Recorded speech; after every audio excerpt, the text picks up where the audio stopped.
Hello, magandang hapon sa inyong lahat. So, gusto ko sana i-content to kasi ang dami ng nag-aano sa akin, nagsisend. Kaya lang hindi ko mahanap-hanap yung original video. Saktong nag-post si Makagago dun sa vlog niya. May kopya siya ng video. Mamaya dadalawin natin yung kay Makagago. Ito ay issue ni Sir Gabin. Kilala niyo si Sir Gabin? Yung sa Kapinpin Brothers. 'Di ba? Maraming na-touch dito nung nagpatayo sila ng bahay, 'di ba, do sa nanay nila kasi namatay yata yung tatay nito ni Sir Gabin. Basta yung drama nandun, gustong-gusto ng mga Pilipino yun yung mga ganun eh.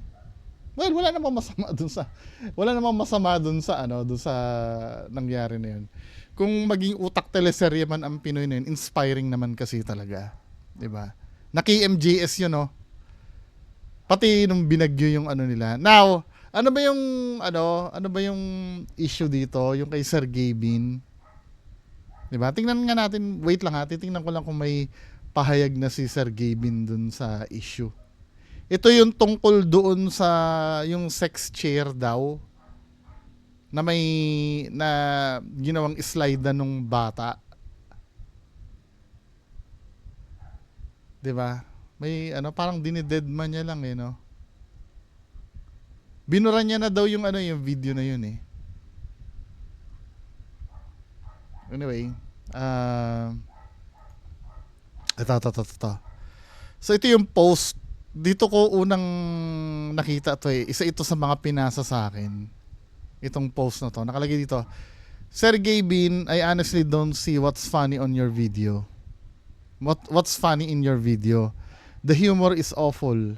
And putting a child in that kind of situation is dangerous. Especially with your wide online reach. English no? You made a kid sat on a sex chair, showed it shaking and posted it online. Knowing full, well, there are predators who could misuse that footage. O nga naman, tama. 'Di ba? Yung predator na tinutukoy doon, yun yung mga PDF file. Bawal sabihin yun eh. Mayo-YouTube na naman tayo eh. Yung mga manyakis na may gusto sa bata, yun ang predator na tinutukoy. 'Di ba? You're a teacher, but this shows such poor judgment. You're laughing like it's all a joke. It's not. It's not. This is disturbing and irresponsible. Just because shocking content gets more views doesn't make it right. Don't call people overreacting. Adults are responsible for protecting children, not using them for content. This is child exploitation, plain and simple. Post nonsense all you want, but a child and anything sexual should never be in the same frame. Not now, not ever. So ito yung screenshot Tingnan nga natin yung video bago natin komentuhan. Na kay Makagago credit kay Makagago dito sa video na to ha. Parang screenshot na lang yata itong inano niya eh. Kasi naghahanap ako, hindi ko na talaga mahanap. Kumakalat ngayon mga kahombre ko ang issue ukol kay Sir Gabin kung saan nagawa nitong katatawanan ang paggamit ng bata sa isang content nilang may pamagat na slide na kinauukulan ng sex chair. Actually, recent ko lang nalaman na sex chair pala yun. Hindi ko alam. Sa content na ito, nagawang biru-biruin ni Sir Gabin ang pangyayari at nagawang ipa-slide ang bata doon sa sex chair. So ito po ay dinilit na ni Sir Gabin, mga kahombre ko. Ito yan, mga kahombre ko ha. May inaalog-alog pa nga daw yata eh. Ano pa ba yung batang ito, ilang taon lang po ito, and yet, pinapa-slide niya dito. Alam niyo mga kahombre, hindi lang slide yata yung ginawa. Yun lang ba yung ginawa?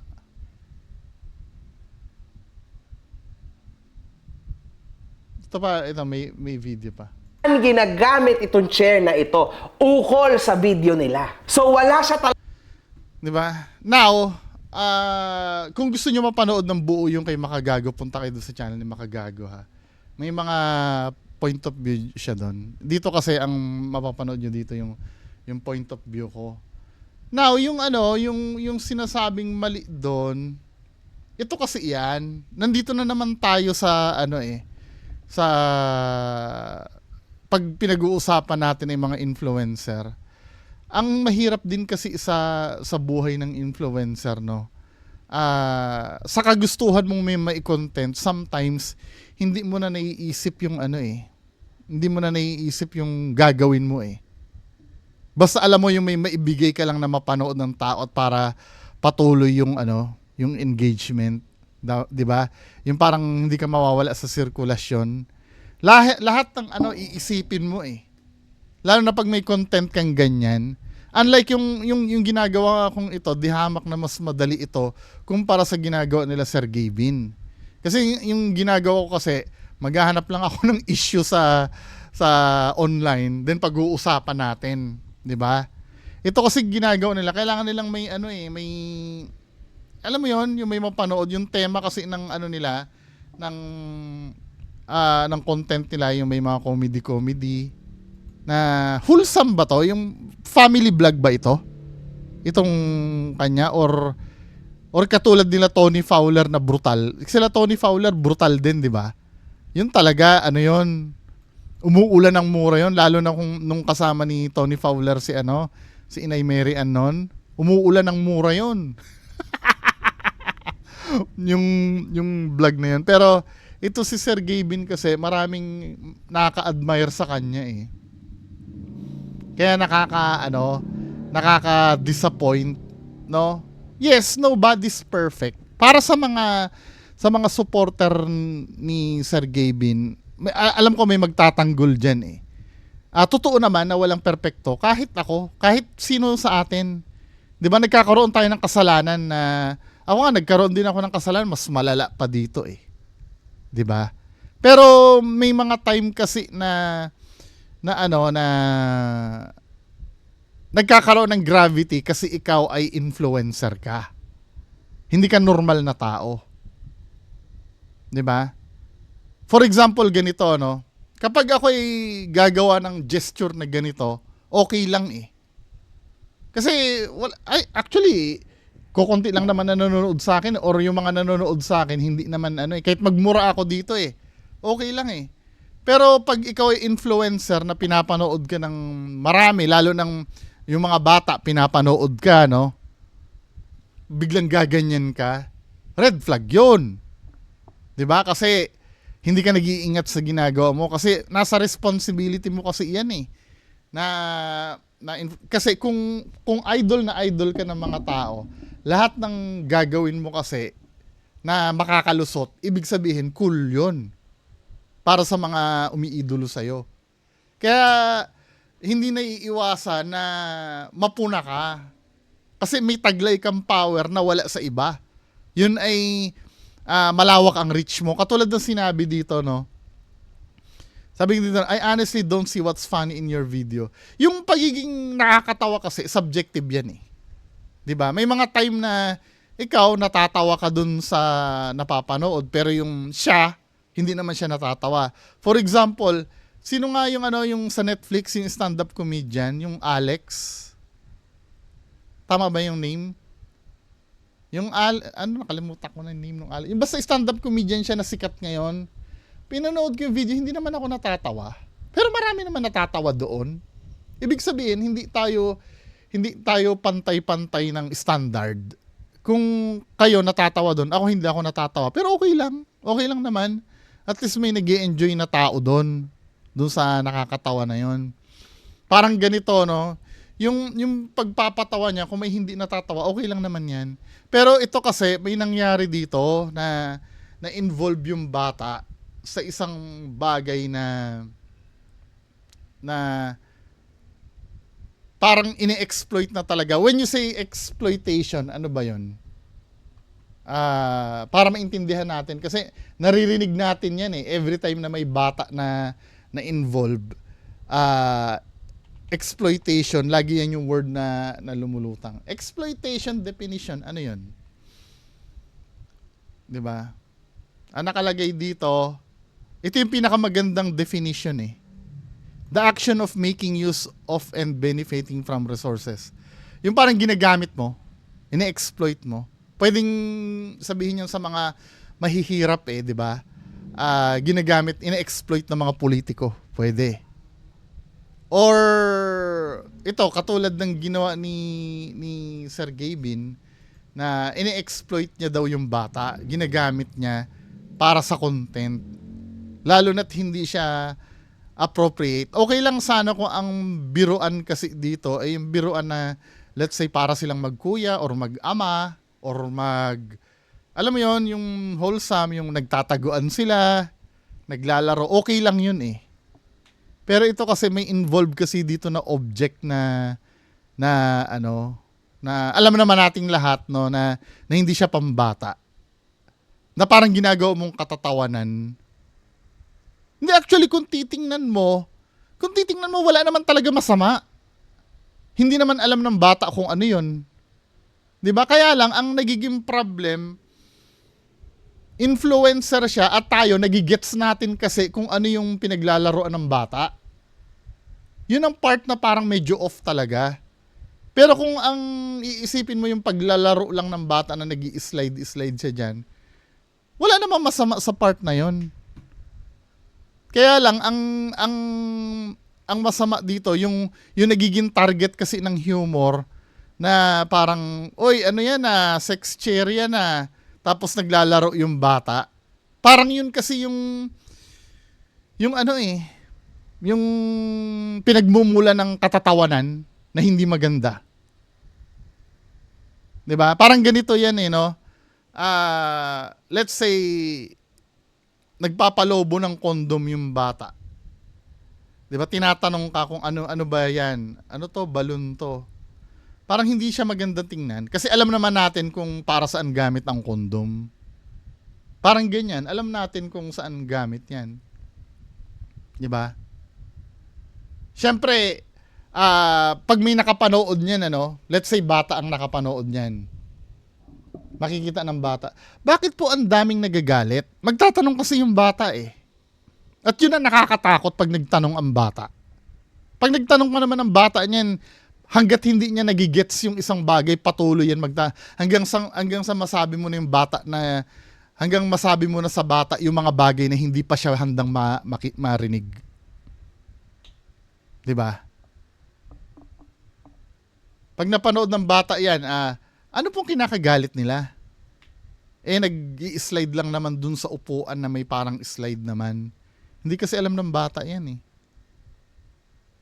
Kaya lang bakit nyo ginawa 'yan, men, 'di ba? Yan, ganyang kabigat.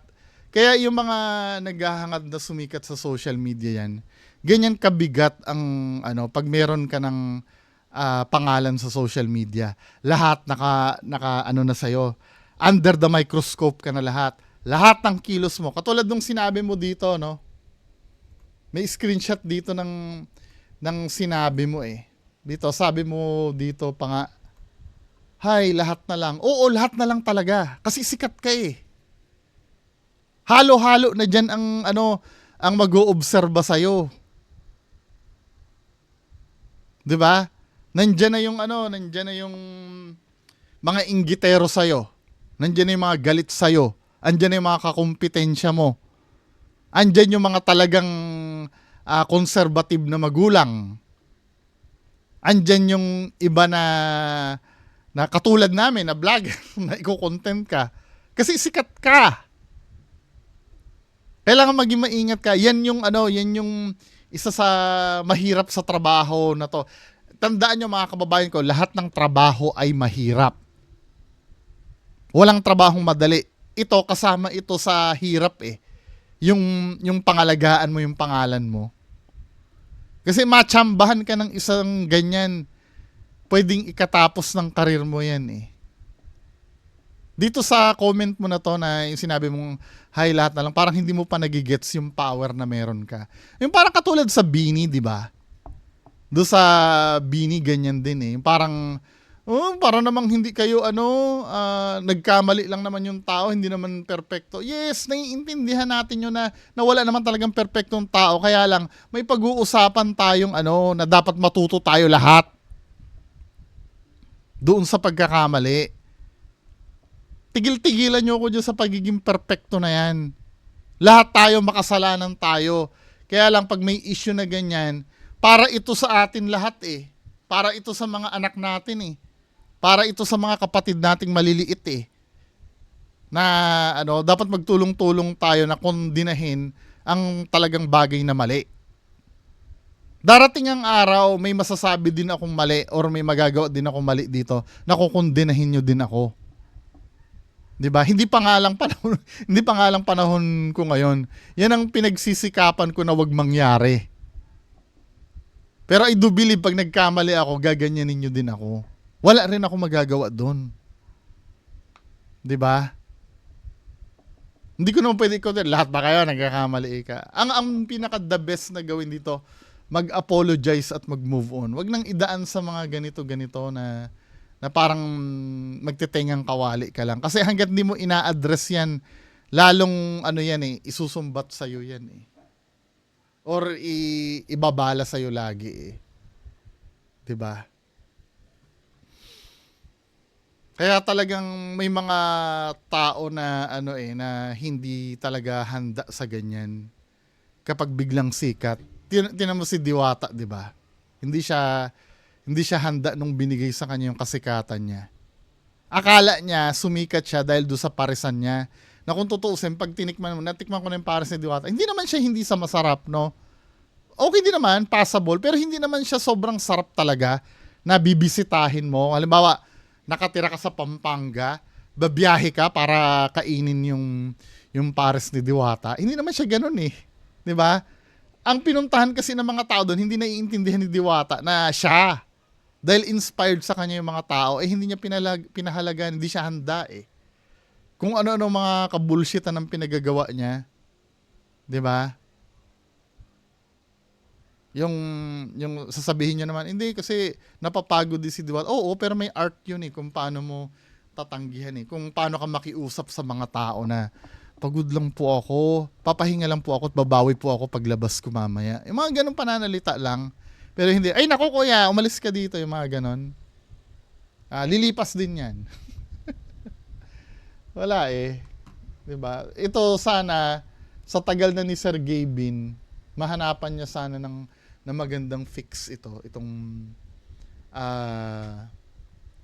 ganitong problem ito, 'di ba? Maaring sa mga ordinaryong tao hindi naman yan big deal, pero Sir Gavin ka eh, million ang nanonood sa iyo, 'di ba?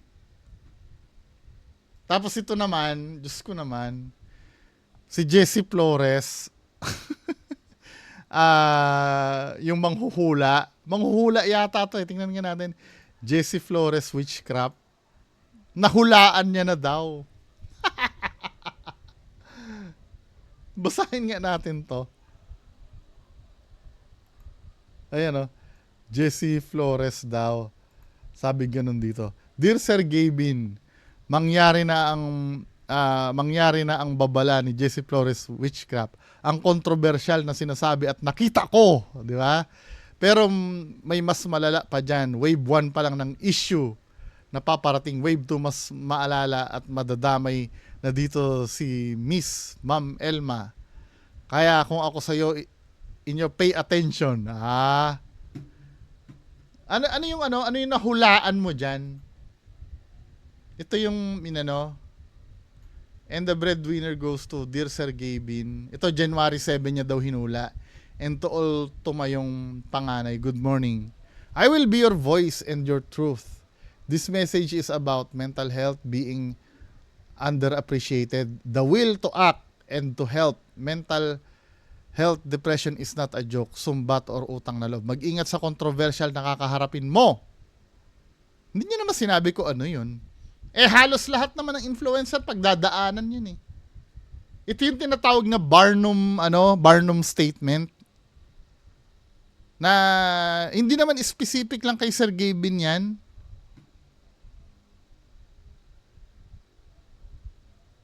My wife has been a fan of Sir Gavin since he started blogging, and I have watched a handful videos for him, and he do is give not a single video that I didn't smile.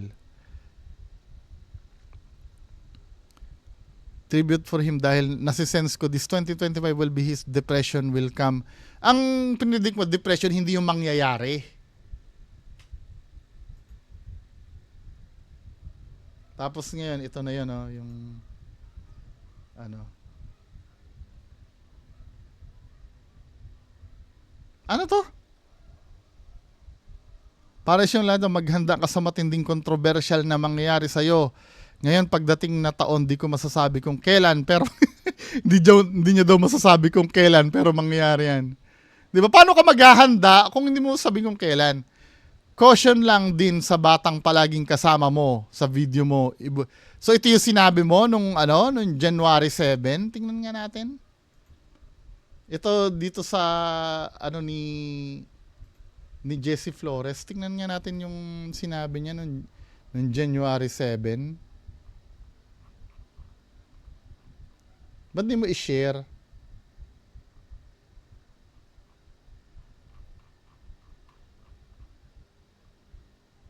Sir Gavin. Tingnan natin ha. Masa-search ba dito filter? Sige, search natin. January, year 2025, month January, day 7. Tingnan natin ha. Kung ano yung post niya kay Sir Gavin. Tama daw hula niya sa pagbabalik ng ABCBN, hindi naman bumalik eh. Truth about Paloma. Yung kay Sir Gavin na post mo. Ito.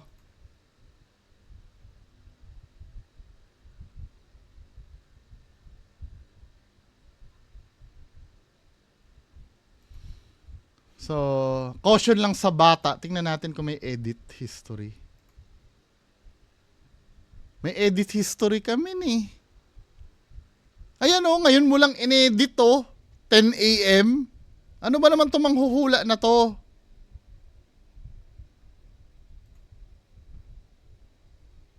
Inedit niya eh. Ngayon 10 a.m. lang eh. Na yung caution daw do sa batang palaging kasama mo sa video. 10 a.m. niya lang inano eh. Ngayong 10 a.m. lang na to. Ayan o, today 10 a.m. Tapos nahulaan niya daw. Ano ba naman itong manghuhula na to? Ginagago naman yung mga tao eh. Ayan o. At sa lahat ng umaako ng responsibilidad na kayo lahat ang humaharap sa breadwinner para sa inyo lahat ito. Maghanda ka sa matinding controversial na mangyayari sa'yo. Ngayong dating na taon. Hindi ko masasabi kung kailan pero mangyayari yan.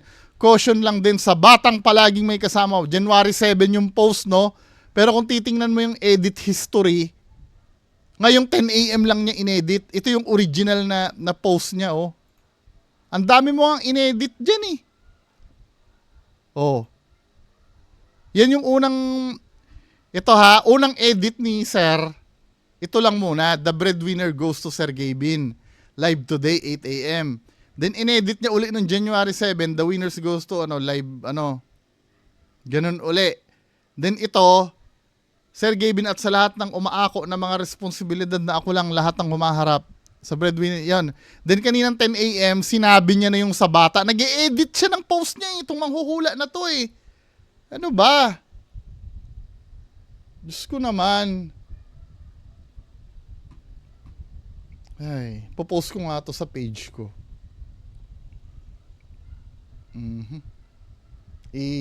Ano ko yung link. Dito may edit history din ba to? Edit history. May mga edit history eh. Buti may features na ganito. Ngayon din inedit mo din ito. 'Di ba? Ang dating post mo ito, tapos ngayon edited din ito. Dito sa una, walang nakalagay na mag-ingat sa controversial na gagawin mo. Tapos dito merong merong Diyos ko naman. Inedit niya na yung post niya. Ay, nako. Anyway, mga kababayan ko, Huwag kayong papaniwala dyan sa mga manghuhula na yan. Nahulaan niya daw pero inedit niya lang yung post. So mga kababayan ko, yan lang po muna ang pag-uusapan natin ngayong hapon. Magandang hapon sa inyong lahat. Bye-bye.